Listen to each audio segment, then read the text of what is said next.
Nobody gives up with a bang. There's no day where you tell yourself, right, that's it, I'm done. Giving up has no moment. There's no decision. There's just a thing you once tried to change. You tried a few times, it didn't work, and since then you haven't tried once. You never even noticed when you stopped. Not because you're lazy.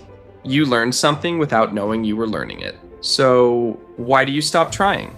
It isn't one thing. It's how many parts of your life you've quietly let go of, telling yourself that's just how you are.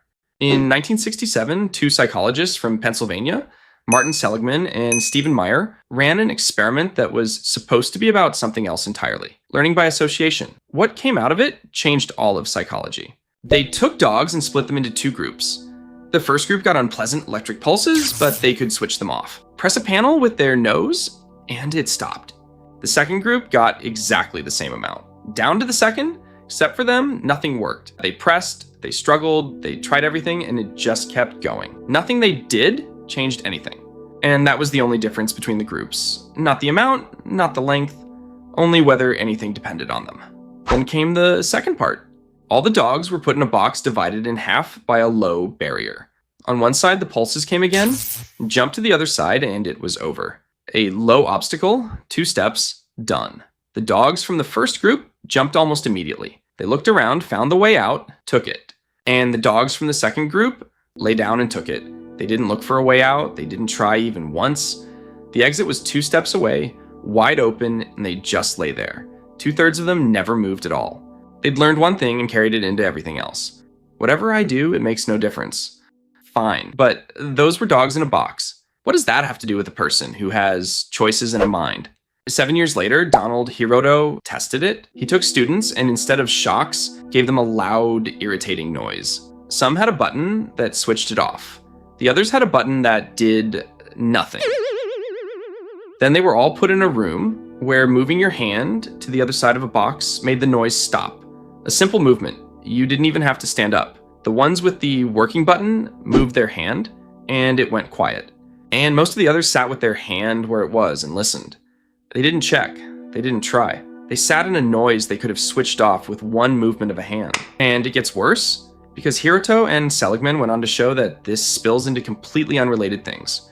Someone worn down beforehand by a noise they couldn't stop would sit down later to an ordinary word puzzle and give up faster. Different task, different room, nothing to do with sound, and he already knew it wasn't worth it. And here's the part that hurts most. Not one of them thought I gave up. A person doesn't feel this as surrender. He feels it as a fact, as something obvious about the world or about himself. That's not for me. That's just how I am. There's no point. Helplessness doesn't arrive feeling like failure. It arrives feeling like the way things simply are. Though not for everyone. Because roughly 1 dog in 3 and a good number of people never gave up. They kept trying, even though nothing had worked before. And for 50 years, nobody quite knew what set them apart. And now the interesting part, because 50 years on Stephen Maier, the same man who started all of this, came back to it with tools that didn't exist in 67. He could look inside the brain and see what actually happens in there. And it turned out they'd had it backwards. Because helplessness isn't learned. Passivity is the default setting. When something unpleasant goes on, the brainstem, the old reflexive part, shuts down action on its own. Nobody has to learn it. That's how you're built. An animal that takes a beating for long enough stops thrashing because in nature, thrashing usually makes it worse. So nobody taught the second group helplessness. They simply did what any brain left to itself does. It was the first group that learned something. They learned control. When you press the button and something changes because of it, the prefrontal cortex picks that up and reaches down into the brainstem with a message. I'm in charge here. Switch that passivity off. And it stays. Control, once detected, protects you later, even in completely different situations. So it isn't that you learned to give up. You just never learned that anything depends on you. And that's a completely different story from laziness, weak character, or no willpower. There's no fault in you that needs repairing. There's an experience nobody ever handed you. Think about what that means for your ordinary life. You don't speak up in meetings because you spoke up a few times and nothing came of it. You stopped asking someone close to you to change because you asked and nothing. You don't start something you'd like to do because you tried once and it failed, and out of that one attempt, you drew a conclusion about yourself. You didn't tell yourself back then that you were quitting. You told yourself that's just how it is. And that's why motivating yourself doesn't reach it.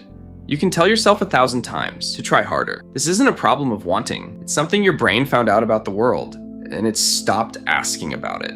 There's a thing you don't try anymore, and you're sure you know why. You checked once, a long time ago, in a different situation, and since then you've been lying in front of a barrier 2 steps high.